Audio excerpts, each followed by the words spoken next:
Yo, what's up, guys? Welcome back to another episode of Down Unders, and we're feeling the love, the magic over the weekend. We just got our Viva Las Vegas teams coming up next year, and I thought may as well bring on a guy that I always bring on every Wednesday, and he's a Doggies fan, and so a perfect guy to bring on the show overall, or just have on the show in general. But Brody, my brother, how do you feel being a Vegas team now next year? Are we on a Vegas trip next year? We're definitely not on a Vegas trip next year. I just kind of feel like, short of probably the Doggies, I'm not too keen to watch anybody else out of these games, to be honest. Yeah. And I know they've got to give everybody a turn, but like Vegas is just slowly getting worse and worse. Like, what's next year going to be? The Tigers, the Titans, the Dolphins. Like, it's just Parramatta. Shout out, Chris. Like, you started early. They're going to scrape the bottom of the barrel for next year, and I don't know. That's because they just want to give everybody a turn. Shout out to Lockie giving us a call in the messenger. Yeah. What's going on, Lockie? I don't know what. Maybe he's driving home and needs a chat. Jump into YouTube, Loggy, send us a message. But yeah, look, excited nonetheless. I know it's just a matter of trying to get through all the teams, but it'd be good. You know, it's a great thing that they're trying to do, expand the game. And I think it is smart that they've dropped it to 3 games. They probably should have even looked at potentially doing 2 double headers and playing on 2 different days, but yep. I don't know. I don't know how much of a success it is actually over there, but it's great. It's great for rugby league nonetheless. Yeah, definitely really curious to see how this plays out. So, guys, if you don't know already, rugby league in Las Vegas has been confirmed again in 2026.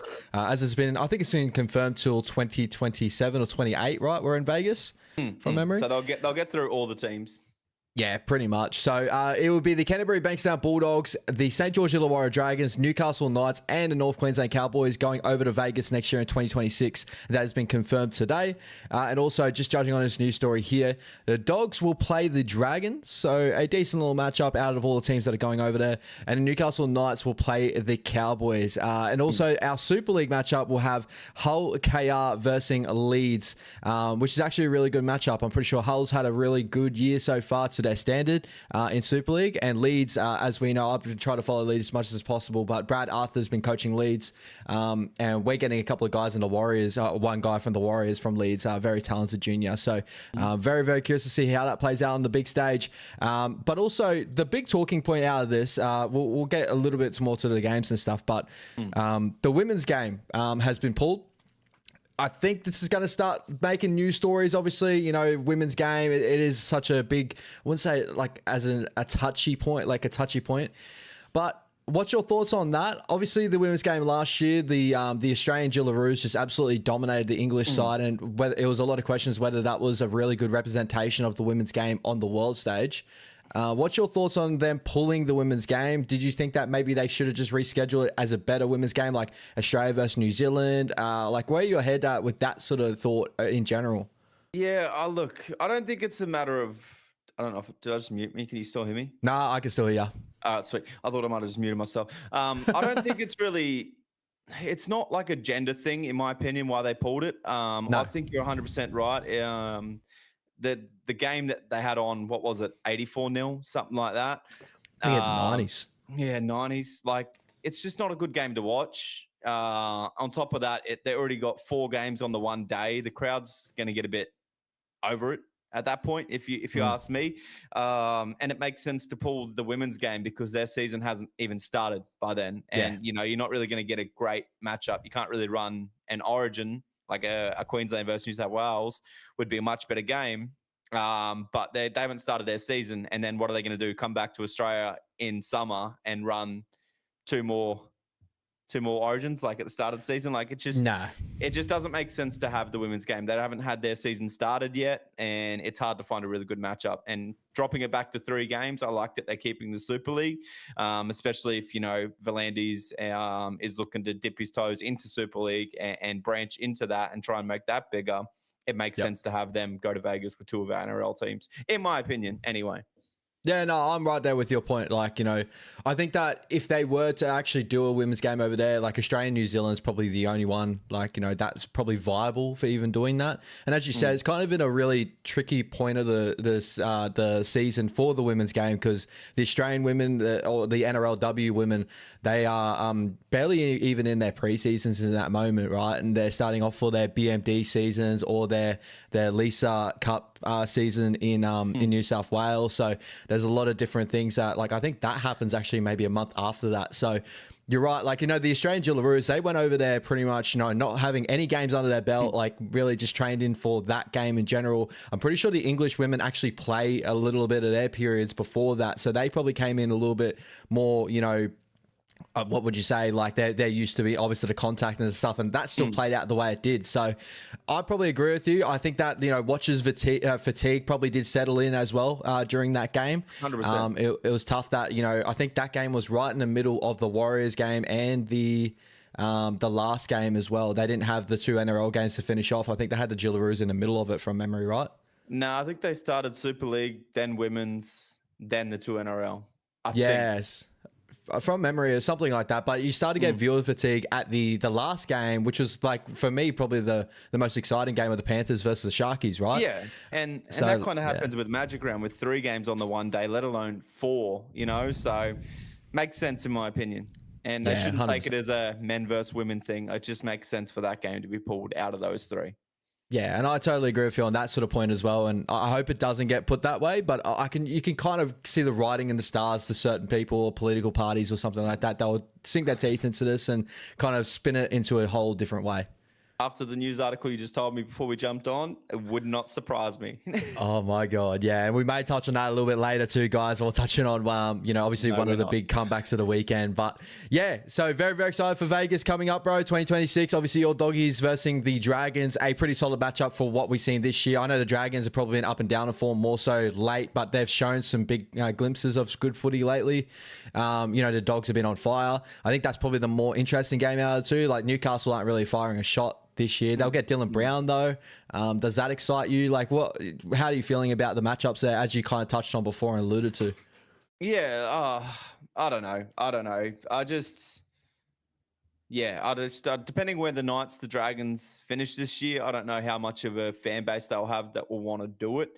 But they're still going to have loyal fans. Don't get me wrong, and they'll probably make a spectacular out of it. I'm sure they'll have just as much following as everybody else, but it is nicer to see the heavyweights of the competition go over there. Your Melbourne Storms, your Penrith, stuff like that. So, but nonetheless, it's good that every club gets a crack, and let's just hope that the fans do it proud and get there in numbers.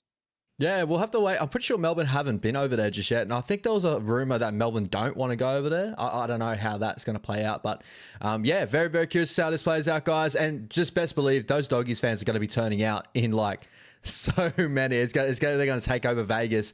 Half of them won't be allowed to go, brother. Well, I was going to make a joke on that, so I'm really happy a Doggies fan actually said that himself. All good, bro. But guys, make sure you keep it up to date on all the Vegas news coming up. There's a couple of news stories on the NRL.com website. Obviously nailing down certain players to watch coming to that weekend. I thought they brought Stephen Crichton for the Dogs, Scotty Drinkwater for the Cowboys. I'm sure they're going to be red hot coming into that massive matchup. Also talking on to the weekend, bro, for me, this is the weekend of the comeback, right? We discussed it, in our personal chats and that, the amount of games that were come behind victories. Obviously the big notable ones was Newcastle losing to the Titans coming back, the Broncos losing to the Rabbitohs after holding a lead, and the Raiders losing to the Doggies after holding a decent lead. And, even in other games of our game almost getting that way, the Cowboys. And believe it, brother, the Tigers actually thought they had a chance at halftime. You're a sad guy for doing that. You're catching smoke. I'm telling Clancy. Hey, I told him today. Oh, bro. Now, I'll talk to you about something after the show too. I forgot about something to talk to you about with that. But we're touching on that momentum in modern day rugby league. I feel like it's such a massive thing in general, like it's really hard to control, right? When the momentum switches on your side, you're seeing a lot of sides either feeling better chasing points than obviously leading with points. As we've discussed in multiple times, the 6 again probably has lent into when teams get like a ton of momentum, it's really tough to hold back. And defenses are really struggling with it. I think you guys are still obviously the best defensive side of the competition, but use a daylight, and then we're seeing some bigger, defensive margins that we've seen on average. So your thoughts overall on momentum in the modern game, and why is this really taking effect at the moment with the 6 again calls and stuff like that? Yeah, it's definitely momentum. I think it's an attention span thing as well. Like you think about it, like even when momentum swings, you've only really got to make 6 clean tackles before you get the ball back again, right? So Yeah. whether fatigue comes into it because our game is a lot faster as well.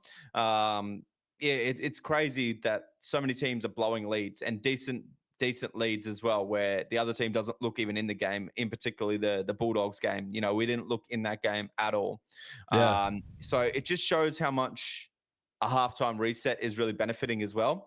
But yeah, I definitely think you're right. It's how quick the game is with the 6 again rule, because it's not like a get a penalty, we'll kick for touch, the defensive team gets to set their breath. Nah, it's like a straight away 6 more tackles. You might have already made 5 tackles. You might need to make another 6 and then get another 6 again. Like it just, the compounding effect of the 6 agains and how quick the game is, you can score points in a hurry. And the fatigue factor is huge. So it also depends on, the players you're carrying. So a team like the Doggies that have that smaller pack, it was a lot easier for us to continue on that building effect of momentum up against a bigger pack of the Raiders that, like that slow build. So a lot of things do go into it, but yeah, momentum this year is huge. It's bigger than any year we have seen before. And I think it's only going to keep getting to the point where the bigger guy is not really picked for footy anymore. It's the smaller, more mobile guy. But yeah, your thoughts on that? Yeah, we discussed a little bit of this too with picking out origin sides. Even pre-show, we're talking about, carrying certain guys that are probably a little bit more defensively mobile comparatively to these big bodies, these charging bodies. And you're seeing certain sides, struggle with a lot of momentum shifts, because if you win the game in the middle in general, you should win the game overall. That's usually what what rugby league has always been built off of. But in the modern game of rugby league, when you get these smaller bodies, moving in the middle, moving side to side, moving these bodies around, and the momentum, the ruck, it's just the washing machine in the middle, just continues to go. It's really tough to really swing that without a really big moment in the game, right? Like, I think for us, like, just thinking from memory, when we played the Cowboys, watching that game back, I was kind of like, when we were there live, I kind of was not down, but I was looking at the boys going like, how have we just allowed this to happen? Being with the fan base too and ride the emotions, I was like, what are we doing out there? Like, we're legit, like, feel like we're giving the game away. But then watching the game back and seeing a lot of the 50-50 things that drop in certain teams' favour, there's the big 50-50 calls that drop into teams' favour as well, that just continue this, like, this roller coaster of emotion. The boys are on the back foot. That, you need a big momentous moment in the game to change that back in the other way. That's why they obviously call it momentum, right? With our game of the Cowboys, it was Luke Metcalf, the try-saving tackle on Murray Taulagi, end up just been springing us back into gear. And it's all about coaches interchange. I think Webby does it really well to where if we're losing a lot of momentum, you'll probably notice that Barnett and Aaron Clark will get straight back on the field and we'll change it back into our favour because those boys are really good at wrestling back momentum. And a lot of the younger kids are still struggling with wrestling back momentum in that sense. So I fully agree with you, bro. I think that the smaller forwards are really dictating modern day rugby league. And I think a lot of teams are still lacking behind in that sort of sense. We a lot of teams, we probably all still envision rugby league being, the 2012 Doggies with Sam Cassiano, Frank Pritchard, and these big forwards that are going to be tackle busters. Like Royce Hunt always, it seems to be in Supercoach views year in, year out, right? By the start of the season, everyone's like, well, Royce Hunt, if he goes to 40 minutes per game, he's going to be a Supercoach gun. Yeah. But he can't even produce 20 minutes in this modern game because of how quick the ruck speed is, and that's really the way the game's at. That's exactly right. And how many times have you seen it this year where one of the back three drop the ball and the other team gets another set, bang, straight away they normally score that set, like without a doubt, unless they drop the ball themselves. But if they get a full set of 6 in, that defensive team can't hang on just with how fast the game is. It wouldn't surprise me now if we start to see teams, have guys that are out there to not run the ball, they're just saving their energy to defend. So you think about it, kind of like we touched on last week, you know, about potentially putting Josh King in Origin and leaving out Terrell May just to have him out there only to tackle. He mightn't take a single hit up, but he's out there only to save his energy to tackle. Whereas you got Payne Haas and your other guys that are carting the ball up. Because you really think about it, when you start going set for set in the game, by the time your back five have a carry each, the front rowers aren't even touching the ball in realistically when it's set for set. It takes them about tackle 3 to even get back on side. You might have your best forward. So if you're Brisbane, it's Payne Haas, have 1 carry, and then your halves kicking back downfield. So that just shows how quick our game is now and how much fatigue is in our game. Yeah, and like if you're envisioning the game plan of the modern game, right? And I feel like, again, I go back to, I feel like the view set of rugby league is still stuck in the 90s, early 2000s, the way that we play rugby league, where, you know, when we're talking about meters run, I think still a lot of people believe that that's all done by the middle forwards. You know, but back in the day, it was mainly middle forwards, but it's not. Yeah. These days, it's fullbacks, wingers, they're cutting it out, getting into yardage, and then our forwards are taking over, right? And that's why I kind of bring the argument of, like, you know, when I look at, personally, again, I'm going to bring up my Warriors again, as always, but, you know, looking at our 4-pack of Fisher Harris and Mitch Barnett, like Mitch Barnett gets through like decent numbers for what he does, but what he does mainly is our defensive stuff, and so is Fish. They're mainly known for that. Then you look at the Sharks of Oregon, Kaufusi, and Adam Fanor-Blake, who we had of last year, right? Adam's this big, impressive attacking forward that gets a lot of run meters and stuff. But in the modern game, like obviously he'll score a couple of tries, he can change momentum in that sort of sense. But if you continue just to put him on the back foot, get him in doing defending, he's going to make those really lazy moments that the Penrith Panthers clicked on in Vegas round, the first round and stuff, to really attack at him. And he can kind of be a deficit on the field. So when you start looking at sides that are doing really well, like the Dogs at the top of the comp, you know, my Warriors at the top of the comp, they're not big forward packs at all, but we're really mobile, really like the side movement and defense. The boys are always in tune defensively, comparatively to, let's say, you know, even a team that I have, like, you know, we'll talk about with the Broncos with Pat Carrigan and Payne Haas, both incredible front row forwards, but bigger bodies, they get through a ton of work. But having those smaller forwards that get around and do all the little things over time probably give you a little bit more of a benefit over those big forward packs, like, you know, obviously the Raiders, stuff like that. But those two that you named in Carrigan and Haas are world class. You know, like they're the like 1% of guys that can do it all. You know, and for big minutes, big workload. Like not a lot of front rowers can do what they do. You know what I mean? They're not out there for the big minutes doing the big stints. So yeah, there's a lot that goes into it.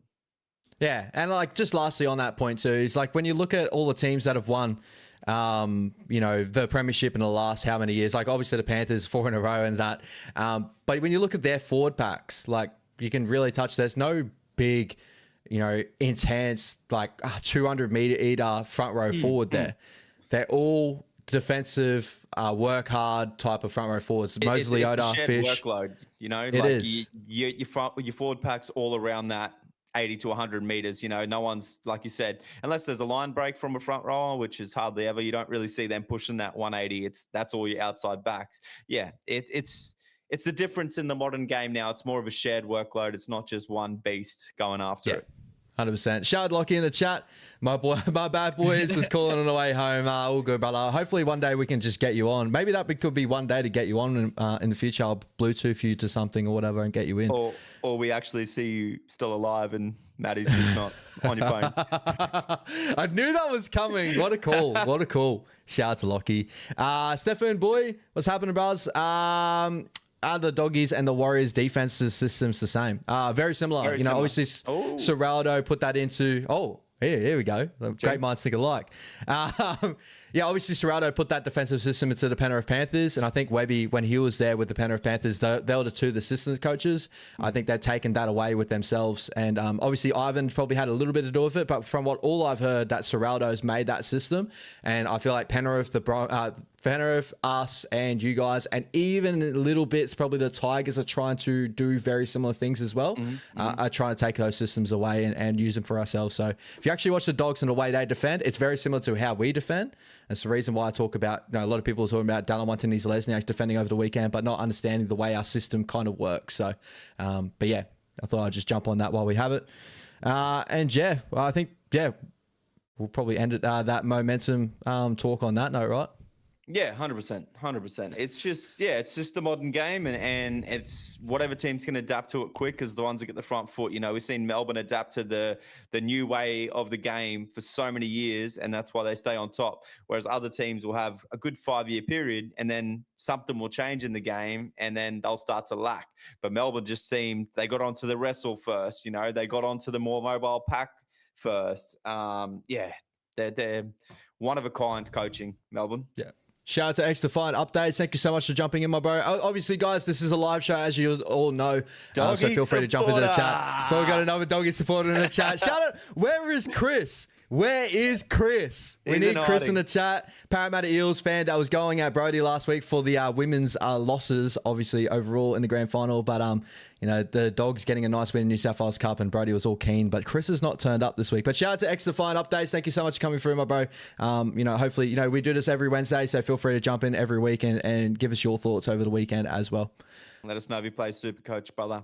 Yeah, we do a Thursday show as well for Supercoach if you do run a Supercoach team. All right. What a legend. What a legend. What a freak. I love that. Made me smile.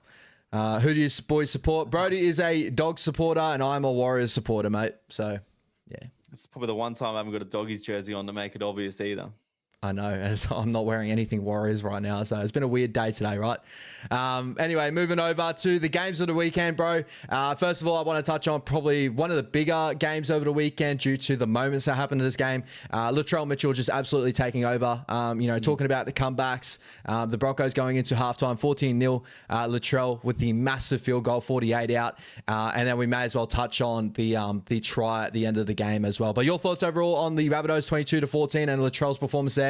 Does he slide back into your Origin side after what we spoke last week? Yeah, very, very gritty performance from the Rabbits, and it's what you can expect from a Wayne Bennett coach side, right? You know, down on troops, nobody gave him a chance, up against the desperate Broncos, nobody gives him a chance. It just reminds me of the Origin where Queensland had the worst Queensland team ever, and yeah, Bennett made it happen. So that just it reminded me of that. And Latrell really did put his cape on, because a couple of those try savers, that one on Dean Mariner in particular, well, even Payne Haas, like that's scary seeing that dude come through, and he's not a slow front rower. So just outstanding. You know, he really showed that he wanted to be out there, and that's what lacks in his game sometimes for me. And that's what made me say, I don't know if he's ready for Origin, but that game on the weekend, I'll happily eat my words and say, all right, when he is on like that, there is no scarier player that you want to come up against. He's just got that it factor, you know? So for me, and the way that Turbo played, he didn't look 100% fit. So for me, that's a straight swap now, Trell and Turbo. But Rabbits, shout out, just keep plugging away at those wins. Once they get their troops back, if they're full strength, scary team to worry about. 100%. Sitting at 11th right now at 5-5, but in that little block of teams around that 8 period, obviously the Broncos sitting in 7th with 5-5 right now. So another win will just get him straight back into an 8 discussion overall. You know, Latrell Mitchell, bro, like, you know, as you kind of touched on before, just stepping up at those massive moments. When he cracked that field goal too, I just didn't have any doubt. As soon as it left the boot, and he didn't have any doubt too, obviously just turning around straight away and walking back like it's nothing. Like, he was doing it for the edits. Oh, bro. And the edits have been going crazy on TikTok lately 100%. As well. But shout out to just got that NBA feel, right? You know, when Steph Curry or Damian Lillard hit that three, shout out a hand turn around for up the three. But like, just incredible, right? But touching on, obviously a lot of people want to hear the thoughts of your thought in general, that last try, Latrell Mitchell. For me, it's a bit of nothing. What that actually shows for me is more of the problem with the Broncos at the moment, and how they're not competing on like every little minute of the game. They're a side that I think like everyone's like used to hearing at the moment with the Broncos. A lot of the big like content creators obviously coming out and saying about it, but they're a side that loves to go sideways too much, and instead of playing direct footy, earn the right to play footy, and just got that grunt in their game, they're sort of shy away in those moments. And that last one where Latrell takes a knee, you know, Campy actually made a really good point in his show on Bloke in a Bar that, you know, if Reece Walsh last year, he kind of had that little bit of an injury at late in the game, what happened? Joe Tarpany, straight out of the line, smoked him. Yep. Yeah. And that's like sort of the Raiders' DNA. Like that's what makes them special in a way of why they seem to compete week in, week out, right? The Broncos just didn't have that. As soon as Latrell hit a knee, everyone was like, all right, we'll turn around, you know, end of the game, it is what it is. Latrell's he's just gone in, just took cookies, and he's just like, well, if you guys are going to do that, like Latrell on the opposite end of the field, he'd probably take someone's head off in that moment. So, like, your thoughts on that? Like, are you looking at it like you don't like it, or do you like it? How you feel about Latrell's last try? Yeah, I'm on a bit on both sides, and the only reason I say this is because I guarantee you, if Latrell Mitchell does it next week on the 50-meter line and someone whacks him, there'll be an all-in brawl. In my opinion, let's be honest about it. Like he wouldn't like it one bit. So I'm all for the try, 100%. But at least put your hand on him so he is held. And that's what they didn't do. They didn't touch him at all. So when players do this, for instance, at the end of the game, you just see the defender at least put something on them. They don't whack them. They just put their hand on them just to say the tackle's done.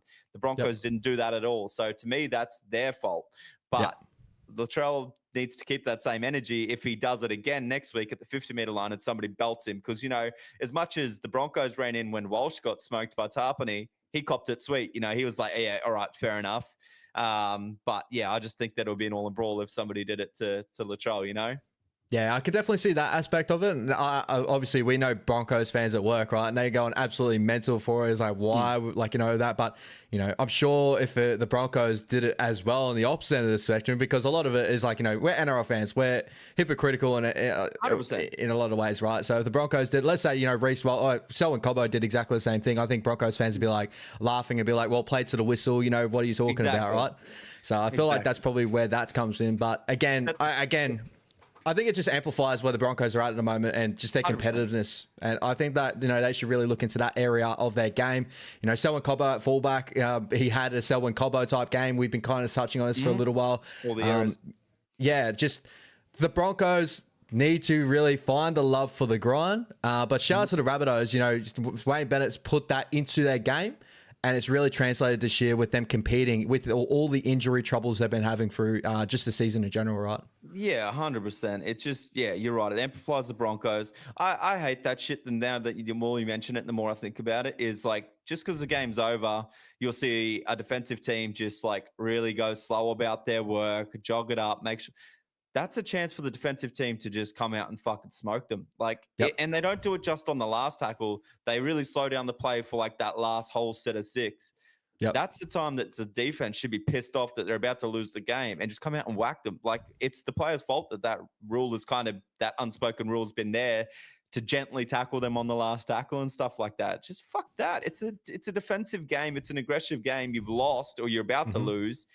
Come out, whack them fairly, and I guarantee they won't run into the tackle soft again. So, and there's so many variables to that too, right? At that point, the Rabbitohs were ahead by 2 points, right, from memory. So they're ahead by 2 points. Yes. What happens if they smoke Latrell? He drops the ball. Dean Mariner picks it up. Yeah, exactly. Or if he got pinned for a double movement there, and then he it's a penalty down the other end of the field. So much could still happen. Yeah. So much could still happen. I think that's just a little bit of the trouble with the Broncos at the moment. But lastly, just touching on the Rabbitohs, seeing Brendan Smith is pretty much all but confirmed going to the Rabbits immediately. Your thoughts on the move? We touched on this a little bit earlier, but lastly, now it's kind of set in stone. I don't think Brendan Smith's back till probably after the last Origin bye from memory. But the impact of Brendan Smith coming to the Rabbitohs, where they're looking at the season, and probably a little bit of good cover that they have in hooker and can play in the middle forward.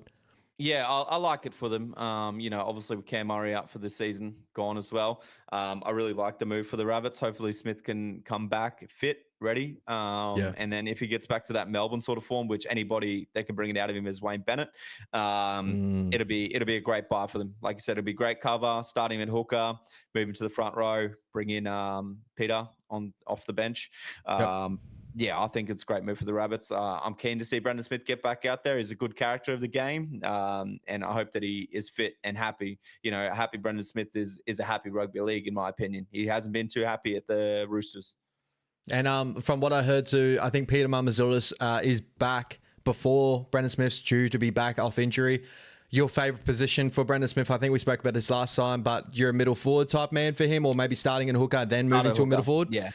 What Melbourne did with him is the perfect blueprint. It keeps him active in the game as well, whereas Brendan Smith is a guy for me that will tune in, tune out to games, whereas you've got that for him, where you go hard at hooker, you move to front row, give me good 10, 15 there, come off. Yeah, exactly. So very, very excited to see what he can produce now under Wayne Bennett. I'm sure Wayne's going to get the best out of him, and he seems like he's got, I wouldn't say a bee in his bonnet, but just hearing him on the buy round, seeing how much it hurt him in that little period of well, I'm not wanted now, it's real awkward. I'm sure he's going to, probably, hopefully play his best footy for the Rabbits. And a tough Brendan Smith is not only good for, rugby league and the Rabbitohs, but, for all the New Zealand Kiwi fans in the chat as well. You want a Brendan Smith that's firing, because we remember those times where, we versed the Kiwis as Aussies, right? Brendan Smith just out there just slaying blokes is a tough man to beat. Craziness. I want to see him go back to that form, right? 100% super coach pick as well straight away, and he'll be cheap. So. Ooh, I love the sound of that. I love the sound of that. Keep an eye on that too, guys. Moving over to another incredible performance over the weekend has caused me to ask a couple of questions of this game, but the Doggies getting over top of the Raiders 32-20. Stephen motherfucking Crichton. Critter, baby. Bro. Captain for the Blues. Is there more of a discussion now? I understand the four-peat Panthers. You got Isaiah Yeo, you got Nathan Cleary, and even a lot of people saying that Jake Trbojevic maybe still gets picked in the Origin. I don't think he'll get captaincy again. But Critter for captain, is there a little bit more food for thought here for the Blues jersey? Oh, 100%. He got captain of the year last year over guys like Isaiah Yeo and Nathan Cleary. And they won the grand final again. So that speaks highly of Critter. I wouldn't be mad if it was Isaiah Yeo, especially his last few times he'll probably be in Origin as well before he gets to that age limit and rules himself out. But yeah, look, if Stephen Crichton was named as captain, man, it would not surprise me that he would do the job, and he'll do the job soundly. But yeah, Cleary or Yo as well, for sure. But yeah, Stephen Crichton's game on the weekend, man, it just shows the freakishness of that guy if he just is given ball. As Toby Sexton really starved him on the ball in that first half, and we didn't really have a lot of field position anyway, but he had 2 carries and both of them were coming out of the back end. Come to that second half, just early ball, Seb Chris just was scared of him, and he will forever be scared of him. So if you ever guys need a center for Origin, pick Seb Chris, eh?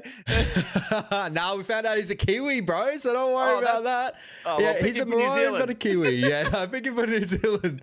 But, bro, the performance, legit, I remember, going to halftime, 20-0, I was looking at it going, fuck, the Dogs, they just need to turn it up, kind of go back to, very similar to the Broncos game where he's pretty much got, dominated in that first half, come out in the second half, get back to your system and just show it for next week, and not expecting them to have this big comeback in a deficit, even though there was a close deficit, or not close, but enough of a deficit there to be we might be able to come back in this. But as soon as Crichton went bang with the first one, got into with the second one as well, I was like, oh, here we go. This is a performance of the weekend type of performance right here.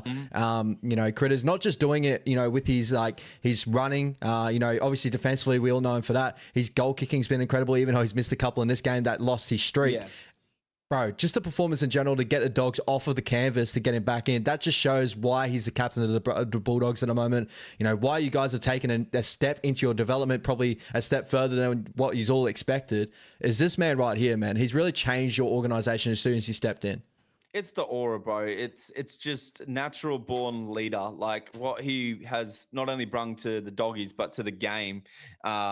It's absolutely outstanding. A guy got such high credit, not just for the way that he can attack, but just solely around his defense and how he looks at defense in a game. It's the little things, it's those little things. It's how he carries himself. It's how he carries the guys around him. You can't credit him enough. And he wouldn't look out of place as a Blues captain, Samoa's captain, anything like that, man. So just, shout out to him, man. It was get on my back and I've got you type of performance.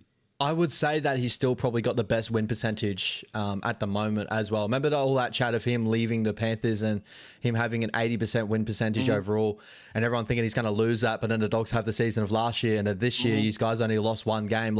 He is building this crazy historic run for himself to put his name up in lights for the end of his career of like Hall of Fame, stuff like that. And he's already had incredible moments for the Panthers, the intercept to win a grand final, certain big moments that he pulls out. He's had those big moments in grand finals every year. Everyone talks about Cleary in that Broncos comeback, but they don't. If you watch that back and then the work that Critter did in that grand final as well for that comeback, it is just, it's untalked about because obviously Cleary owned that game. But Critter is a big game moment, man. He really is. Yeah, what an incredible player. On the Raiders side of things, before we jump off of this game, bro, 20 points, 0 at halftime, and to let that one go. I know the Doggies obviously came out refreshed. Usually when Serraldo gets his boys into halftime, as we've seen obviously with the Broncos game and that, they usually come out a better side. So very good, obviously man talker, Serraldo must be. But 20-0 into halftime, the Raiders should have, if they are, I'd still have them in a team that's, chasing top 4. Probably should have closed this one out. I know, I understand momentum is a really tough thing to really get into the game, but your thoughts of why they kind of fell apart? Is it emotion? Did they put too much emotion into that first half? Did it just come too easy for them that when it started to get hard, they kind of fell off the pace? Or was it too much on the dog side of things, just coming out of the first half and just shocking them into, all right, we're just going to take over this game? I think Ricky preached too much to them this week about having a good first half because the last 2 weeks they had to chase points. Now they had a good first half. They're like, oh, look at us. Our job's done. Nah, I honestly don't know. I really don't. I know there was a really good turnout for the Doggies supporters there. So I reckon Serraldo would have really dipped into that about like, all these guys have come here to watch you guys. They've traveled and you're putting on this performance. So, and you felt it as soon as the way that Critter scored that first try, you kind of felt like, all right, we might be on here. And it just, I don't know. I think the Raiders, just bang on in the chat there. The Raiders struggle to play 80 minutes. Whether you call that a weak bench, whether you call that a dip in momentum, and they can't wrestle that back. I don't know. I really don't know. You see it a bit with the Titans. The Titans normally get out to a good lead. Tino goes off for a spell. They struggle. But on the Raiders here, maybe that's a little bit when Tarpany goes off. I don't know if they're missing that voice out there. Maybe that's a bit to do with it, or it maybe just was a good old half-time spray from Serraldo and really woke the Doggies up. Maybe would you kind of read into the fact that possibly they're the opposite end of the spectrum of like a highly emotional side, right? So like a side that when they're riding the emotion, that they're just going to be coming home strong. Ricky just gets his guys, revved up for each and every game, right? But, in those like longer periods where they got to hold in for, longer periods in a game, you do need certain cool heads to kind of simmer it down. It's what made the Panthers so special in that period of having Isaiah Yeo there, but then they had, Fish and Leota being those really aggressive pieces that wanted highly emotional that are going to carry them through, right? Just the Raiders you'd probably look around that side. They don't have too many of those players that are really good at like just settling everything down, be like, hey boys, let's get into it. Like, Joseph Tarpany is highly emotional. We know Corey Horsburgh, who didn't play over the weekend, but he's highly emotional player. Like, Hudson Young has been well known for being a highly emotional type of player. So do you feed into that thought a little bit? Maybe that they ride on the opposite end of the Broncos to where they're just a real emotional side. They're going to compete for everything, but maybe they go too far over the edge. That ends up suffering, like either, starting the game or maybe ending the game. Maybe, yeah, I think you're 100% right. And that might have a little bit to do with, Joseph Tarpany. When he comes off, you see a bit of dip in the Raiders' performance there or leadership there. And maybe that's probably why Ricky finds it better suited on the ground so he can talk to his players face to face and get that emotion out of them. Yeah, you could be on something there, brother. I think you're 100% right there. Yeah, so definitely keep an eye on them. We're still obviously, we've obviously put our hands up and said the Raiders, they're a lot better than what we first thought they were this year. But this is a good period for the Raiders to end up holding on to that role of being a top 4 side or being, able to be a top 4 side by the end of this year. Losing to the Dogs the way they have, especially after how they've been this year. They got a game coming up this week against the Gold Coast Titans that should be a must win for them to get them back on the track. They can't be losing this one while they obviously losing the way they did over the weekend. Lastly, bro, before we jump over to our team of the week and all our other little segments that we have there, the Cowboys versus the Penrith Panthers to end off the weekend of comebacks. That almost ended up being for the Cowboys to come back and snick this one from the Panthers with all the field goal attempts that they had. But your thoughts around the Panthers right now? 30-all in this game. They had a lot of times where they blew out to probably a 12-point lead in this game that ended up got snapped up by the Cowboys. Did this game kind of make you think that maybe they aren't back just yet? Or are you kind of just looking at them now where they're like slowly putting things together? They're just really rough around the edges from what they used to be. Yeah, I think they're just missing a lot still. Like there's signs of it there, and me and Lockie probably peaked on that a little early. We're like, oh, Penrith's back. The way that they started that game, it looked like old school Penrith. It looked like their mentality was back of like pinning to corners and everything like that. Everything that they did so well that got them those 4 grand finals. That was all on full display there.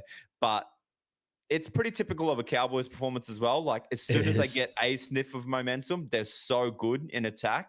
It's just their defense that lets them down. A 32 or 34 all draw, was it? 30 all draw, yeah. 30 all draw. Like that's what you expect from the Cowboys. Their defense isn't quite there, but when they get a sniff of possession and a run of momentum, they're so hard to stop with the ball. We noticed it live at Magic Round on how well their shape is.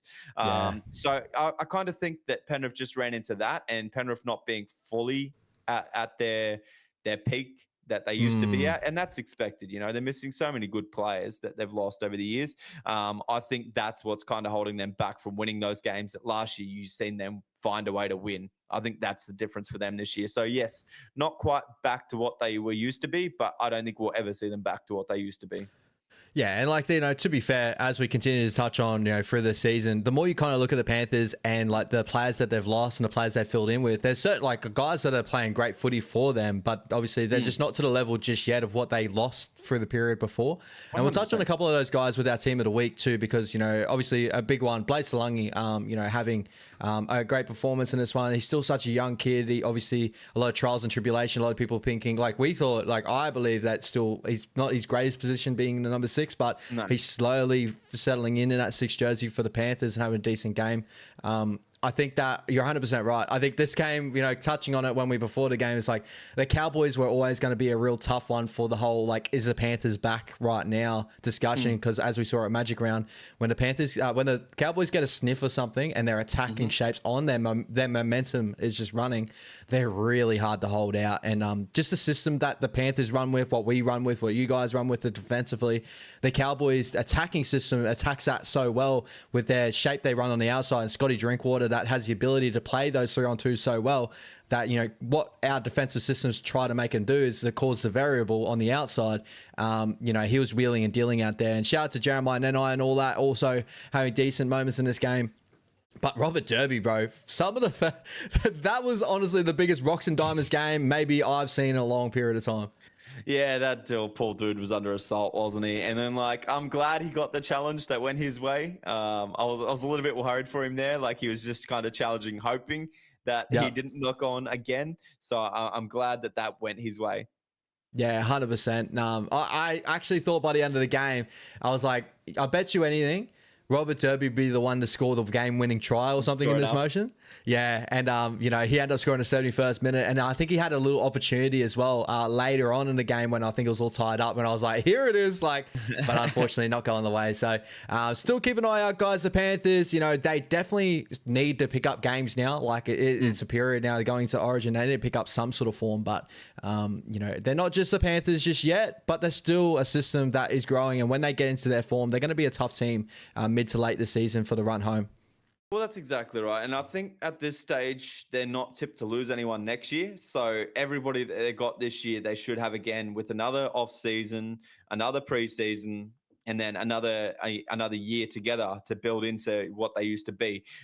You really got to name just the last 4 years, the players that they've lost, and that team could probably go win a comp. You know what I mean? Like, let alone the other guys that they've lost and the years of development they've put into these guys that have now left. So it takes a while to take that to cover that. Yeah, 100%, bro, 100%. All right, moving over to our team of the week, my brother. Yeah, we've got a couple of questions quickly before jump into that. Yep. What have we got? For Origin selections there with Tans and Tani. All right, here we go. Tans, will Brian To'o get a Blues jersey? For me, yes. I think that, over the weekend, I understand the Panthers lost in that, but I think he still ran for a bit close to 200 meters in that game. He looked about himself. He had a couple of errors, but, Brian Tyler will clean that up in orange time. I think it's too hard to hold him out of that jersey for me. 100%. If he's 80% fit for me, and they got the bye this weekend, he's only got this week and then next week, like he's got another 2 weeks recovery after that run. So I think, yes, you don't leave him out.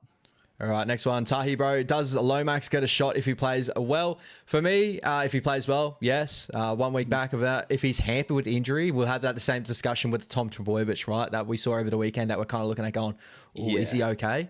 But if he plays well, for me, he's in. Yeah, if he plays his normal role, hitting the ball up, kick chase, all that sort of stuff, 100%. I'll be putting him in. If he looks a bit like Turbo did, I'll be having my doubts, and I'll want to see more than just the one game from him. Yep. I think that's all the questions. Oh, here we go. Yep. Jacko here. Question, short dropouts.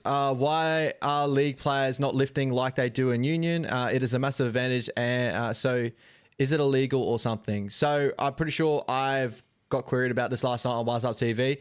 I'm pretty sure it's illegal, bro. I think that even there's a rule, and I don't think it gets adjudicated on, as much as what kind of is seen out there. I don't think you're allowed to actually push a player. If you're a team, you can't really get behind your player and push your player over a try line. No, you as can't. Well. What do they used to call that? A driver or some shit. Yeah. So that doesn't get adjudicated on as much as what, like, I see it all the time and doesn't really get called for. It's one of those rules that never get called for. But to do that, you can't do that in rugby league. Yeah, that's pretty straightforward. That one, pretty simple. But yeah, we got a question on Wise Up TV last night of why. Teams don't do that on short dropouts. It would be a massive advantage just to lift your bloke up in the air. Would look very, very incredibly similar to Union if that has to happen. But yeah, unfortunately, it's illegal. But I understand their thought process because the short dropout has become a massive thing. And just touching on momentum, as what we saw before, that's probably the opposite end of the spectrum of what the NRL try to put into the game to kind of mitigate the momentum swings in the game. Because can you imagine if teams were able to roll the ball into the in goal consistently and just get that? Yeah, like it used to be. Crazy. Like that used to be my nightmares of Queensland against New South Wales. Just drop out after drop out after drop out, and then would crack. And to be fair, I miss that, because that's his own skill set in itself, and I believe that's a skill of a team. If they're so good to roll into the in goal and continue to get set, I believe they should be able to do that effectively. But with the short dropout, they've kind of taken that short kicking game away, where teams are more than likely just going to attack on the last play, give the ball over. Yeah, and that's the best way to go about it. So. Yeah, 100%. But thank you for the question, guys. We'll try to jump over to questions mid-show while we got him there too. But shout out to Brody. Keen eye that he has there in the chat. Love to see it, brother. Looking out for the chat. Got you, boys. Looking at you, the chat. All right, brother. Team of the week. Who is your fullback of the weekend? Ryan Pappenhausen, brother. I don't even need my list up for that one. No. Incredible game from Ryan Pappenhausen. Obviously, notable mentions Latrell Mitchell and stuff like that. Even your boy Connor Tracy, I thought had a really decent game over the weekend when you guys got kicked in the gear. Drinkwater, again. Drinkwater. Performance. Yep. But Ryan Pappenhausen, bro, you can't really go away from what he did in that game. A 64-0 victory where he had his hands all over that, bro. Scoring 36 points in a game. Points. Yeah, that's incredible. And I think that was a record too, right? For Melbourne Storm or NRL? I saw it midweek. Yeah. But shout right to Pappenhausen. Moving over to wingers of the week, bro. Who we got? I went with Xavier Coates and Jacob Kraz. I went something a little bit different. We spoke about this obviously at work. I went Xavier Coates. 100% I had him in there. I went Philip Sammy. Oh, yeah. I pushed Philip Sammy. He played a bit of center, played a bit of wing for the weekend. Now I feel like a stooge. I've got him in my centers. I just wanted to have him in there, and I'm sure we're going to discuss him with this one too. But shout out Philip Sammy at the game over the weekend. But moving to your centers, we got one definite lock in there. Yeah, well, I went with Sami and Critter. No brainer. Yeah, I went Critter and Herbie Farnworth. And shout out to Herbie. Shout out to Herbie, yeah. Whenever Herbie has a game, Critter has a game the next week after, and then Herbie tries to have a game after that. So they're having a little bit of a battle there. It's great. They are. And I think we've got the Dolphins coming up. Ooh. Good matchup. That'd be a really good matchup. How quickly? Yeah, you do. You have them after we have the Dolphins. So I thought so. So shout out. Oh no, Critter will be in Origin. That sucks. That would have been such a cool matchup. Anyway. Yeah, well, it is what it is. Moving over to our 6 and 7 of the weekend, bro. Who have you got? I went with Blaze Tuolungi and Isaiah Katoa. Ooh, I like it. I like it. I did exactly the same thing. Shout out to Blaze Talungi, No bro. wonder you like it. I love it. I love it. Yeah, shout out to Blaze Talungi, bro. Absolutely incredible game for a guy that's settling into that jersey, that 6 jersey. I think, 4 try assists over the weekend, so well done. Yeah, 4 try assists and a try? No, he didn't get a try. Did he get a try? Not from memory. Actually, I'll double check. Oh, I think. What do you reckon? No, just try assist. No, he got 1 try. Oh, fuck. What a gun. What a gun, bro. Yeah, he had a killer performance. Breakout performance for sure in that 5'8" role. And Isaiah Katoa, guys, if you haven't already seen it, go check out Sean Johnson's podcast, the Play On podcast, of his breakdown on Isaiah Katoa and what makes him so special at the moment, and that play that everyone's talking about, the show inside, go outside. Bro, what a performance over the weekend. The one-on-one strip he had in that moment where the Eels were rolling through. Kids on fire. Yeah, he is, bro. He is. And he's really going to put the pressure on Moses to be on his game. Otherwise, next year, real big discussion for Origin. Bro, and Tonga have got a good one there too for the future. Like, crazy. 100%. All right, moving over. Who's going to be the men in the middle to get us forward? I went with Keon Kalomatangi. And I love went with that Mitch shout. Barnett. I love that shout. I've got Mitch Barnett, so we're same there. I went with my boy Adam Fanua-Blake. I know he left us, broke my heart, all that sort of stuff, right? And, I think I picked up the pieces and, good game from him over the weekend, scoring a try. I thought that in a key period for the Sharkies there over the weekend, I thought he was really solid. Yeah, look, you can't argue with ads over the weekend as well. I don't know, I really like the work that Mitch Barnett got through. Really, really great performance from him on the weekend. Yeah, 100%. Yeah, bro, he's just been such a good leader for us this season. And shout out to Kalomatangi as well. Every time he plays in the middle, man, that guy is an animal. Engine room, bro. Like, just engine on that dude is incredible. Yeah, yep. Number 9, bro. Who's going to direct these boys around? Look, it's pretty easy in a Melbourne team that won by 64, but I went with Bronson Garlick. He really had probably his best game I've seen from him over the weekend, and he got rewarded with a nice little try as well. Yo, I went Blake Brayley, bro. I thought, with the Sharkies game of the weekend, I thought he dictated the ruck really well. And I think he got through like 48 tackles, close to no misses over the weekend too. So yeah, nice. Bro, he had one of the hits that was close to being hit of the week for me. 45 tackles over the weekend, sorry. 45. But, bruz, like, his tackle tech is crazy. Yeah, he's not a lot to him. He's not a big guy. No, what an absolute beast. Moving it to edges of the week, bro. I think we'll be the same on these ones with Dylan Lucas and Viliami Kickout. Ooh, I like it. Yeah, exactly the same. That's the reason why I love it, brother. That's the reason why I love it. Shout out to Dylan Lucas, both of us having a Supercoach team. Brody in my ear going, we have to go Dylan Lucas this week. And I was like, you know what, Brody, you might be onto something. And also holding me on to Viliami Kickout while we're at it. You had him traded out. You're welcome. Thank you, mate. Thank you. But great game from Viliami Kickout as well to kick his back into gear. Last of all, 13 of the week. I know you went with a guy that I've got rosy-colored glasses for, so I went a bit different, but give us your man. Yeah, I went with Aaron Clark again. Just workhorse, bro. All the nitty-gritty work and tackle after tackle after tackle. And then, like, when you guys look like you're lacking momentum in a set, bang, a 10-plus meter carry, like, bounce off 2 guys. He's really, really found himself at home there at the Warriors, and the way that you guys play and your system, it just suits him so well. Yeah, shout out to him. And I know this is a very, very early call. There's still such a long season to go out with, but he's definitely in contention for Dally M lock of the year for me.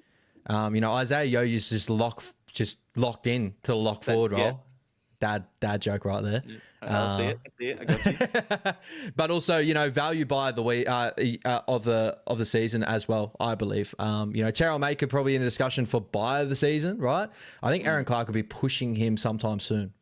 Oh, 100%, bro. 100%. For me, I went Tino Fa'asul Mala'awi. Obviously, as I said, I've had Aaron Clark, probably for maybe 3 to 4 weeks in a row. I felt like I had to go something different, and I think Tino's game of the weekend was well deserved of that to get the Titans back into that game against the Newcastle Knights, bro. I thought he was immense.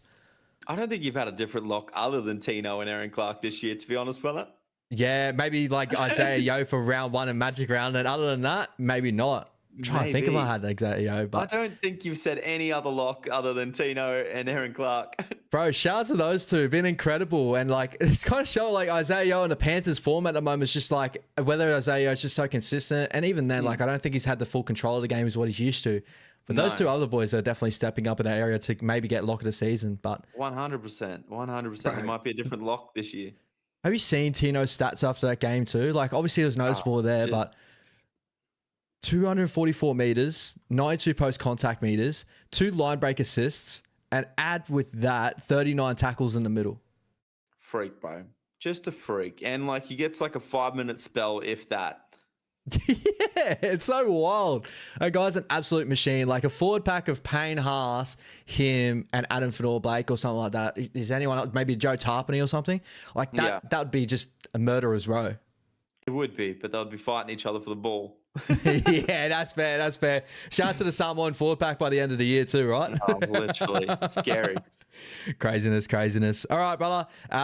Hit of the week. I can't remember actually. I know it was a good shot, but I had Ethan Strange on Connor Tracy. Yeah, the try was that the try-saving tackle or was that the hit that he put on? Actually, no. That's the one. That's why I can't remember it. I was like, was that a big hit? Like I wrote it down, but yeah, it was a try saver. Yeah, the one that Ethan Strange saved Connor Tracy. Man, the effort. Like he was down there trying to make the tackle on Crichton, and then to swing back around. 2 of his other players gave up on the play, and then Ethan Strange comes up with that try saver. And I thought that maybe would have swung momentum back to the Raiders, but no, it didn't. Nah, crazy, bro. Like, I even like, you know, when you said that, I did notice him pull off a couple of really beautiful shots over the weekend too. So you're 100% right to where like to forgetting which one it could have been. But that moment where if you look at it back, you see Jamal Fogarty legit like controller down, batteries out, fucking running outwards like he was going to go home, and Ethan Strange goes like, brother, I got this, don't worry about this, bang, hold up. Just effort. Like he didn't have to do that. He could have just easily put his hands in his pockets like the rest of his teammates. Shout out to my mum in the chat as well. Thank you, mum. Thank you for coming through, and Tali and all the guys in the chat saying hello. Appreciate you guys are amazing. I love this community. Love that. All right, hit of the week. I went with Kale, Iro, and Braden Hemiawele on Nathan Brown when Nathan Brown went off the back fence. Bruh. I was waiting for it to be a penalty. 3 weeks ago, that was a penalty. Yeah, 100%. And then Nathan Brown wasn't. Bro, jumping up and going absolutely mental too, screaming at him. It was like, I'll run again. I was like, brother, you're crazy. What a nutcase, bro. No, it's good for our game. That's why we can't take away the kickoffs. Oh, 100%. I totally agree with you, bro. Try of the week. I think I had a couple here, but I think there's one for me. My one was Kohler's first try for Manly. Yeah, yep. The ball that went everywhere, and then they end up getting to Kohler. Yeah. I thought that was a really nice try. You love to see a lot of hands go through a lot of set of hands before ending up with a try. So that's why I went with that one. 100%. I went with Ryan Papenhuyzen. I think it was the first try against the Tigers. Oh, bro. Like, yeah, all of them. The kick, he kicked it through, kicked it again. Just like, what is he doing? Like, and I think that came off of, again, it went through a couple of hands going left. It got shifted a long ball to the right where he got it and it just went, fuck it, I'll put a kick in and see what happens. And he produced that. He's a freak, man. He's a freak. Yeah. Do we touch on maybe Origin fullback? He wouldn't be out of place, brother. Like you could pick 5 different guys to play New South Wales fullback, and you could make an argument for him. Yeah, 100%. 100%. Player of the week? My player of the week, Ryan Papenhuyzen, brother. Yeah, pretty easy said. 36 points. I couldn't go past him. Yeah, pretty easy said there. I went Critter. I thought just the moment in general and what he produced in that moment for me was, I know Ryan Papenhuyzen, incredible performance. And like the Tigers are a good side overall, but the Dogs, what they did to the Raiders, that running 100%. Red hot, Critter just tearing them apart on that edge. I had to give it to Critter. 100%. If we play the Raiders again this year, mate, I might bring in Critter just for Supercoach because they fucking can't touch him. Yeah. He's got spiders, that man. He's got spiders. And egg of the week, bro. Who we got for egg of the week? I went with Ricky Stewart, brother.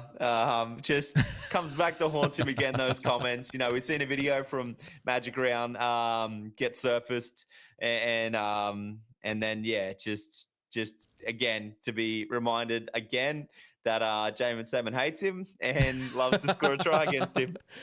That press conference after, it's like, what do you think about Jamin Salmon saying we got a dog after scoring a try? He goes, Do you think I care? Yeah. He's like, you care, brother. You As care. the tear rolled down his cheek. And Joseph Tubman next to him having a mad giggle, it just shows how much he cares. Yeah, 100%. But craziness. Bro, I went with the Cowboys, for calling out the water boy, the Panthers water boy for putting the water on the ball. And then coming later midweek, finding out that the Cowboys did exactly the same thing. And as you said, twice in that game. Crazy. I've seen a few different ones now of different videos of the Cowboys trainer doing it. And I'm just like, oh, that's embarrassing. And I think even like Todd Payton could have got egg of the week. He called out for bad reffing. And yes, that wasn't a good high shot. But, Scott Drinkwater touched that ball. The Panthers technically should have had a penalty goal with a minute to go. And it didn't get called. So I'm just sitting there going, you guys are so hypocritical on calling out the bad calls you get against you, but not the ones you get going your way.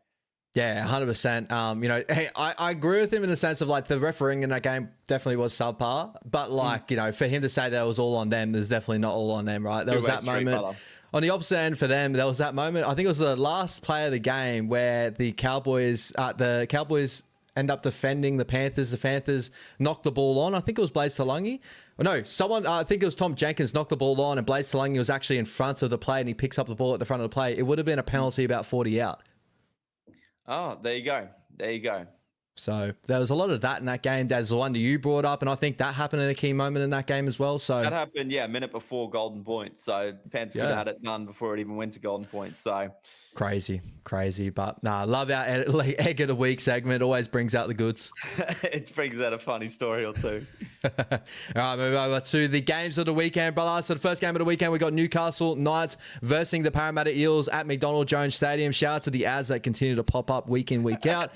Free advertisement on our channel. Quick, Shelley, get out of the chat. You're going to see something you don't want to see. Yeah. Bookmarks are hidden. Incognito mode is on.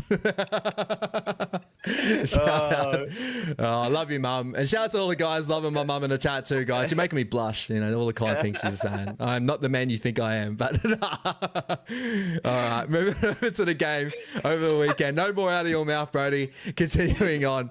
Obviously, Newcastle coming to this game. No Greg Marju to a knee injury and no Leo Thompson to a concussion issue. The Parramatta Eels, no Bailey Simonson to a foot injury and no Charlie Geimer. I don't know if he got dropped or did he injure himself over the weekend. I can't remember this from memory, but yeah. I'm not too sure. Actually, I didn't see NRL Physio post anything on Geimer, so maybe he's just been dropped again. Riles loves to shift his forwards and pack around. Is this because Madison's back? Is he back? I did see something about him potentially being back. No. He's named in the reserves, maybe. Maybe that's it. I don't know. I don't know. Look, this is, how we have a game of the rounds? Well, this is my shit game of the rounds. So I saw Chris in the chat before too, mate. I was waiting for you to jump in on him. Oh, no, I must have had my team of the week up. Love you, Chris. I'm going to go the Eels, though, but I went them last week and they let me down. But I will go them again. But shout out to the two Fletchers with the two mullets on the night. That's unreal. Fletcher, I'm pretty sure this is his second game of the year. I'm pretty sure he played a couple of games and he had a couple of knock-ons. It was a poor game from him as well, but hopefully he bounces back after that. But I'm right there with you. I'm going to go Parramatta. More than likely, I think they should come out with the victory in this one, being outsiders as well. Yeah, it's weird. I'll take that 1-12.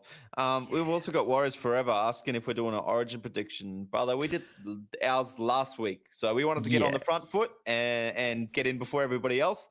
We did ours last week, brother. So be sure to check that one out. Yeah, sorry, Warriors Forever. But yeah, make sure you jump in last week if you want to go recheck that. We go through basically both our prediction sites and how we think. I even did a clip on my YouTube channel too to make it easy on you, bro. So jump over to the clip if you want to. It makes it easier. So go to my channel. Yeah, pretty much cut out all the hours of us talking shit and then go to our Origin. But yeah, I did that clip out for you. And Chris is in the chat. Shout out to Chris here. And you guys are savage. I'll watch my language now that I know you're there, brother.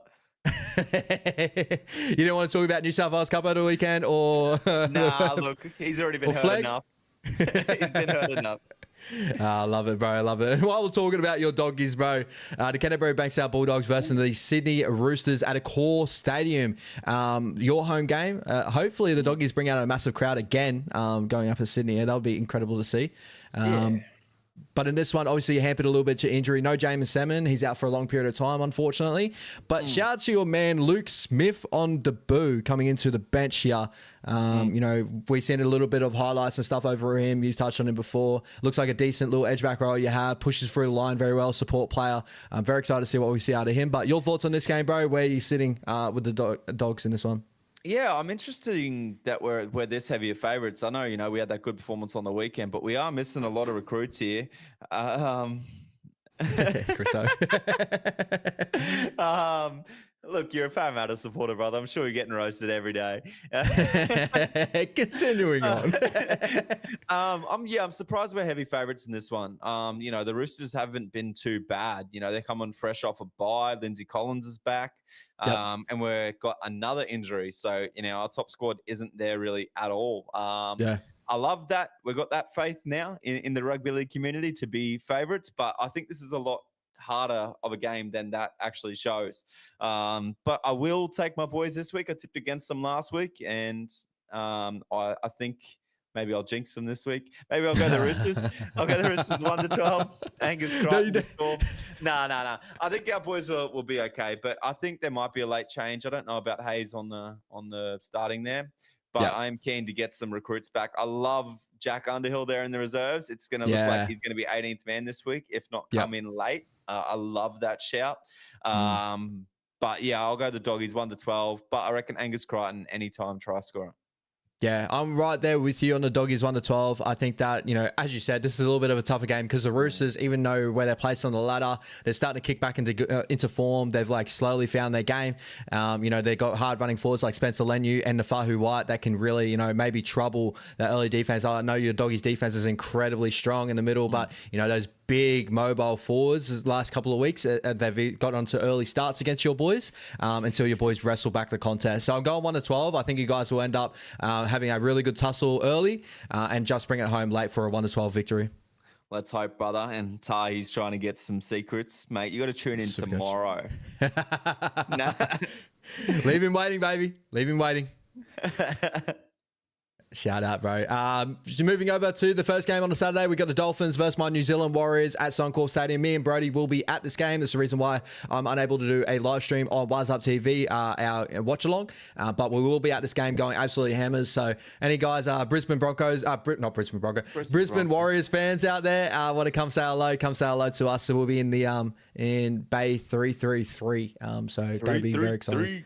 3-3-3, baby. But your thoughts on this game? We are without Bunty Afoa with a knee injury, which is crazy because seeing him jumping around in the sheds looked like he had nothing wrong with him, but he did have something wrong with him. Shout out to Bunty. And Jackson Ford out with a head knock. A couple of little late inclusions. RTS is named in the reserves. He is waiting on a fitness test to be back into the contest. And we could have some changes here with Milo Graham-Talfa named in reserves as well for maybe a centre position and that. But your thoughts on this game, bro? It's going to be a tough one for us, I think. We're on a big high at the moment. It'd be a big effort to get this done, especially 3 weeks in a row in Australia. Yeah, definitely. It's a long stint now since you guys have been home. I just don't know if that's going to be a bit of a lull for you guys, you know, a bit fatigued, missing family, or it's a bit of a high to want to take a win home. I'm going to roll with you guys 1-12, but I think this will be a really, really tough one. Yeah, 100%. And we're saying that too, bro. Webby was in a press conference. So what the boys have been doing, because they've been 7-day turnarounds, they've actually been going home and training at home and then coming back over. Okay. So they're doing a bit of travel time, which is good to get them back in their family. Shout out to Fish as well, being a big inclusion. I forgot to bring that in. It's a massive inclusion for us there too. Yeah. I'm going to go my boys 1-12 because I believe that we can do it. I really do, the way that we're playing footy at the moment. And the Dolphins seem to be a side that can be hot and cold, so we can catch them on a day. But I just believe Suncorp Stadium, dry track. This is going to be a really, really close game, but maybe a high scorer as well. Yeah, I think so too. And Tanj, you're not a bad supporter at all. No. You're just a realist. Yeah, 100%. You got a good footy knowledge, as we always say, Tan. So we appreciate you in that chat going hammer. Shout out GT in the chat as well. Fins up, baby. Loving the Dolphins. Is he in Brisbane? Are you going to the game, brother, or you're not from Brisbane? Let us know, GT, if you are going to the game. But Shout out to you. Always in the chat, doing hammer in the chat. I keep saying hammer for some reason. Anyway, that might mean something. Hammer he's one to score a hat trick this week. anytime. No, don't do that. Don't do that. All right, moving over to the second game of the weekend, bro. We got of the Saturday. We got the Cowboys versus the Manly Seagulls at Queensland Country Bank Stadium. Not too many changes with both these sides coming to this contest. The only big change here, Jackson Purdue goes to the 6th jersey. Yeah. Jake Clifford out of the Cowboys side. Very, very interesting what Todd Payton's doing there. Jake Clifford's in that 18th man. Your thoughts on this game, your thoughts on that move, and where you at? That's a strange one for me. I don't know if he wasn't happy with how Jake Clifford didn't set up the field goal or what the go was there, but for me, the start of the run that the Cowboys have recently gone on before you guys knocked them off at Magic Round, Jake Clifford was a big part of that for me. And I thought, he's been playing probably his best footy we've seen at him at an NRL level, at a consistency level as well. So that's a really weird one. So maybe it's just the fact that Zach Labutt's back and he didn't want to drop anybody else. So he's moved Purdue to the halves, or maybe he just wants Jackson Purdue to get hands-on ball more. So couple of options on what is gone there. Maybe it's not solely around Jake Clifford, because it looks like he still will be the 18th man, so he hasn't been completely shafted. So maybe that's just all it really is to it. For me, I'm gonna go Manly in a bounce back. Yeah, I'm running with you on Manly. You know how I am with the Cowboys and how they attack, but I just don't like the whole feel of changing spine players, especially when they've found a system that they're working with and it's going not too bad. And defensively has been probably their biggest issue, and like a lot of that hasn't really, for me, come down to Jake Clifford. For me, I think that they just have periods where they clock off in the middle, and you got players like Vilea and that they get caught out on their edges. You could probably argue that Jake Clifford on that edge probably allows that to happen, but I'm not too sure. I think that changing a spine is really, really tough. So I'm going to go Manly 1-12. But I'm very, very curious to watch this game. Where does Tondita, does he go left side or right side? I was going to say, maybe this is a test for Dearden to overcome Cherry Evans for the State of Origin jersey. Maybe Billy's in Todd Payton's ear saying, look, puts Dearden in 7, put him on the right side. Let me see how he goes. Maybe. It's a big, big throw in the middle of a season where the Cowboys are going well to do that. But that's what I'm curious on, bro, is if Tom Dearden goes out there in a 7 jersey, and it's one game, right? We can't rely on one game of data to say he can do it. But if he goes on that right side, plays really well, gets the boys around the park and that, maybe this could open him up to being that 7 for the Maroons, even in this Origin series if DC does fall out of form, which he hasn't been in great form as of late, really. Interesting. Very, very interesting. That's a good matchup here. Manly 1-12? Manly 1-12. And I expect a big bounce back game out of Tom Tavorovich to really throw his hat in the ring for an Origin jersey still. Yeah, I want to see him get his running gate under order and looking well, because over the weekend it just didn't look that great. Game of the round, this one for me. If the Cronulla Sharks show up the way that we know that they can. Yeah, 100%. Cronulla Sharks versus the Melbourne Storm, the last game of the Saturday at Shark Park. Weather conditions always say fine at the top here, but definitely check out on your weather providers to see what it's going to be like at Shark Park. Usually it's nice and wet and slippery. Which doesn't always go the way of the Melbourne Storm. So coming into this one, no Thomas Hazelton. I'm pretty sure picking up an injury over the weekend or a head knock. Yeah, shoulder injury for Tommy Hazelton.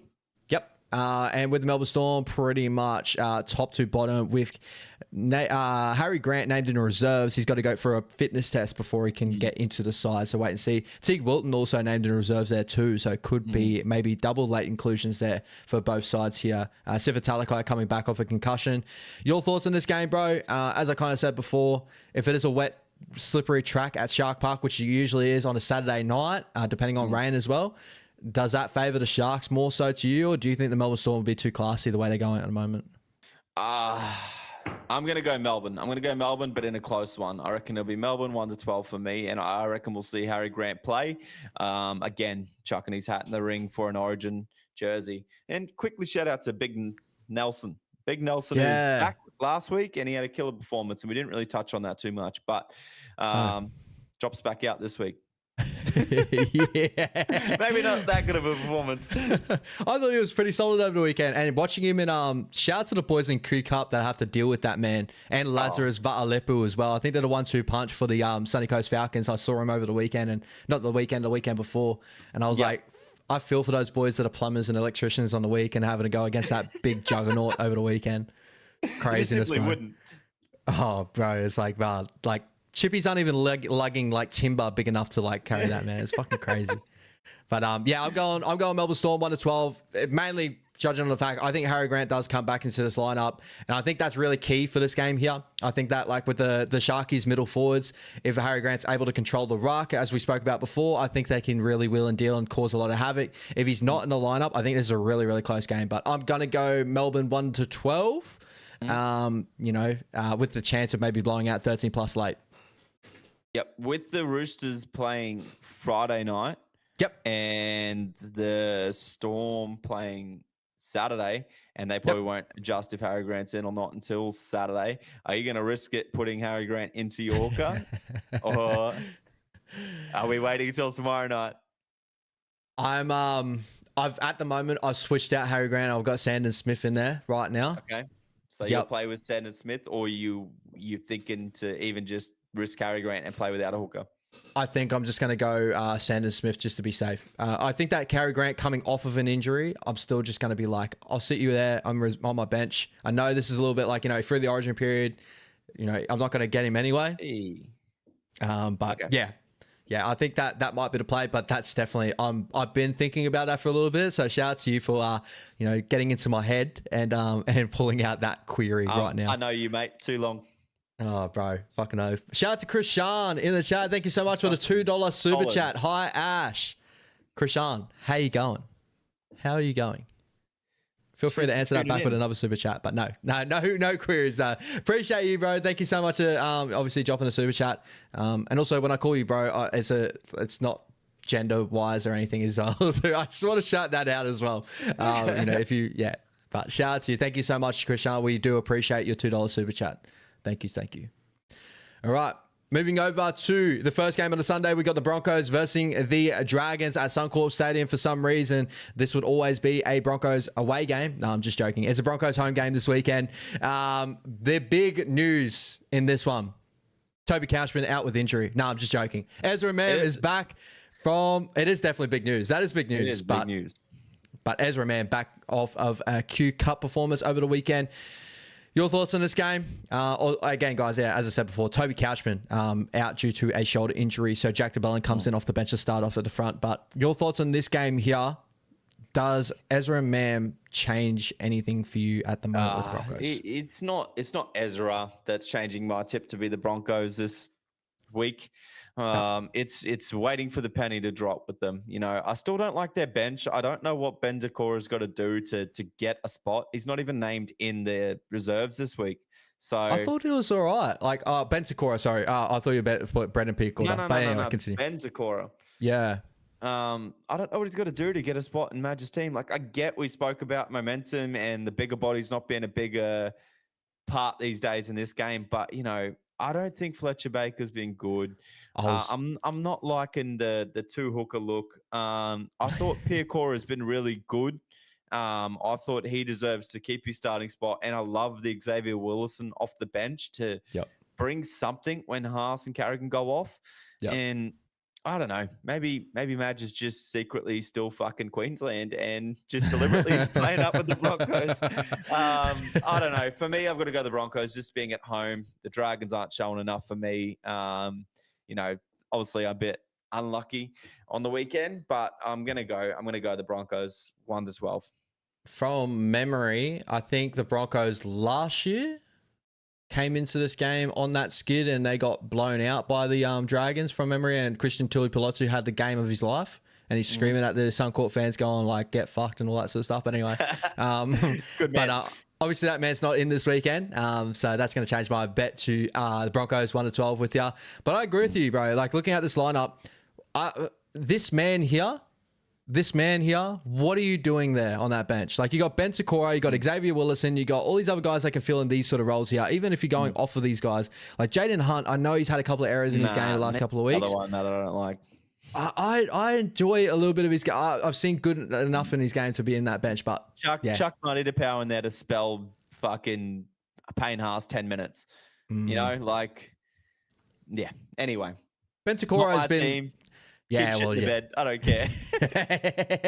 But we're going to go both go Broncos 1-12 over the weekend. I'm very curious to see how Ezra plays back. Obviously killed it over the weekend in Q Cup. We'll have to wait and see how he goes against the first grade. Selwyn Cobbo still at fullback. A couple of errors over the weekend he needs to clean up on. We'll have to wait and see how that plays out. But I know the Dragons can be a tough side, but the Broncos are desperate, and when the Broncos are desperate, they'll probably pull something out of their ass. Well, yeah, 100%. And I think, speaking about Mam quickly, him and Reynolds combination will be a lot better than Hunt's and Reynolds. I think Agreed.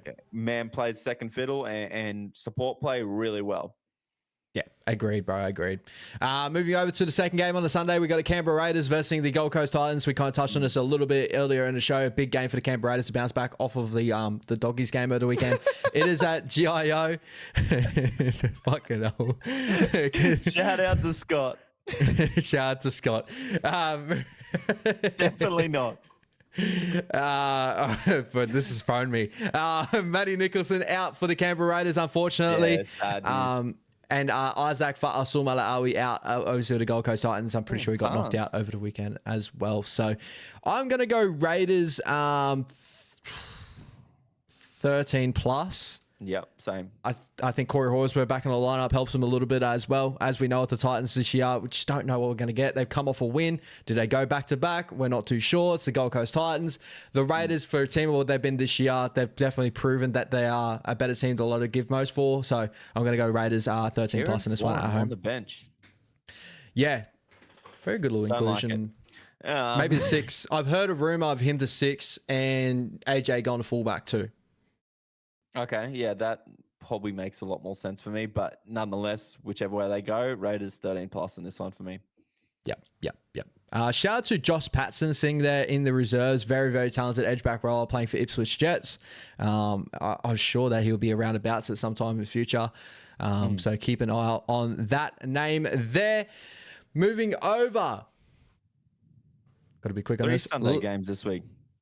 Very nice. 6:15 game there at Campbelltown Stadium. The West Tigers up against the South Sydney Rabbitohs. Fanor Bole, the massive out for the West Tigers. I think he's out for a decent little period with the leg injury from memory. And the Rabbitohs here are pretty much top to bottom for what they were last week. That is correct. Brent Naden sitting in that 14 jersey for the West Tigers, and Royce Hunt goes into front row for the West Tigers, bro. Your thoughts on this game? West Tigers get it done at Campbelltown, or the Rabbitohs continue on what they built from last week? That's a very weird bench for the Tigers. But I'm going to go the Tigers 1-12. I think the bounce back will be great from them after their disappointing performance on the weekend. Yeah, I'm going to go Rabbits 1-12. I think it's going to be a hard fight in the middle there too. I think that Fanor Bole has been incredible for them this year. And I think there's going to be a little bit of a back step there. And Royce Hunt with that interchange, just not seeing that next man up that's going to really continue on what Fanor Bole has been doing with Terrell May this year. So going to go Rabbits 1-12 here. I think Latrell Mitchell back in the lineup for them offers so much point of difference. And shout out to Campbell Graham, obviously a juicy little pod play there for Supercoach as well, for Supercoach fans out there. He didn't do too well on the weekend, brother. No, but at a good price. We know what he's got, bro. We know what he's got. What did he do over the weekend? He got 40? I think it was like 30, 36. But yuck. Building. That's not a great representation for our Supercoach show coming up tomorrow night, guys. So make sure you tune in. And don't forget the women's game, brother. Shout out, Women's Chris. game. We kind of touched on it last week. I didn't know if we wanted to touch on it again, but we'll touch on it again. May as well. Quick prediction, brother. Quick prediction. Yep. All right, women's game over the weekend. Thursday nights. We got a Thursday night game. The Blues women versus the Maroons women. Hey? Thank fuck. It gets to Thursday and I'm like, I need some footy. Very, very excited, bro. You guys know I'm a Maroons fan. I'll put my hands up here to say it, though. The Blues girls are just absolutely incredible. I would love to see a Maroons 1-12 victory, like a 1-point victory, as we know and love to do. But unfortunately, I think this year, I think the Blues girls go back-to-back victories here to take it out for the Origin. But what's your thoughts on this game?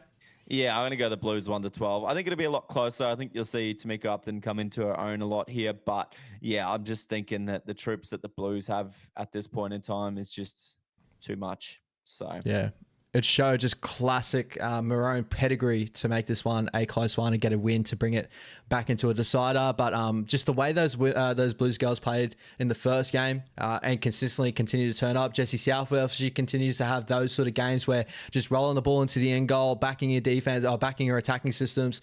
She didn't really overplay her hand and just allowing her gun centers and stuff to just wreak havoc. So it's going to be a tough beat. And shout out to Varney. We miss you, Varney. We miss you. Come back. I love it. All right, brother. Anything more you want to touch on? Did you want to touch on? We'll quickly touch on. I can't put it up because I think it would be copyrighted. But Code Sports have put a story up. We didn't get to touch on this earlier.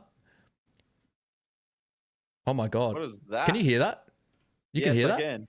Shout out to ads playing on Code Sports. Payne Haas and Paddy Carrigan criticised for hogging the ball in Broncos' underperforming attack. What the hell is that news story? I don't know, man. I don't even think we should touch on that because I think that's just rage bait. That's absolutely ridiculous if you ask me. If anything, they're laying you too good of a platform to get your attack going. And at the end of the day, Adam Reynolds is the captain and the halfback. You need to be screaming at them, get the fuck out the way if you don't want them to have the ball.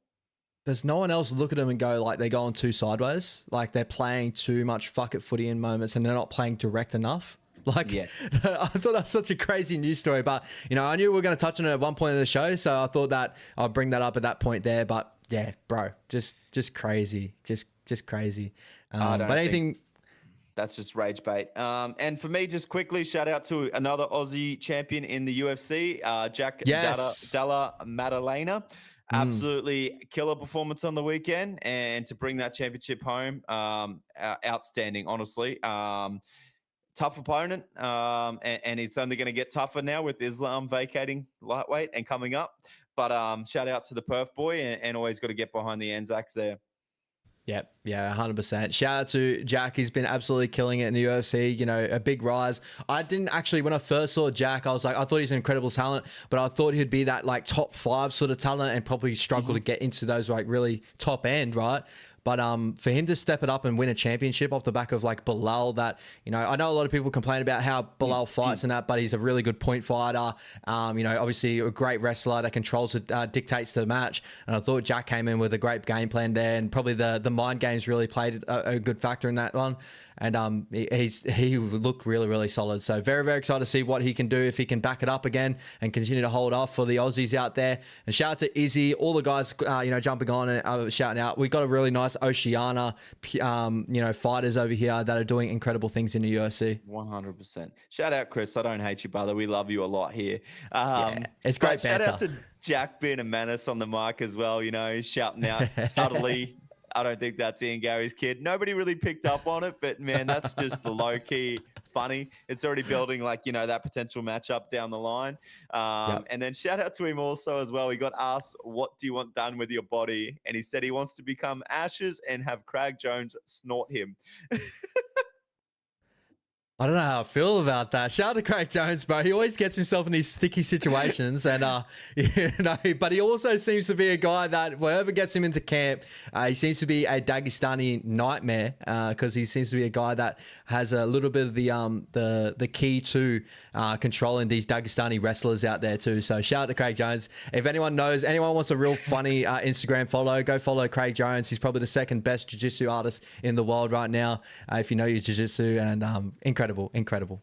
That's too funny. I just lost it when he said that. I thought his poor wife, Jack's poor wife, watching him get cremated and then just Craig Jones just racking up lines.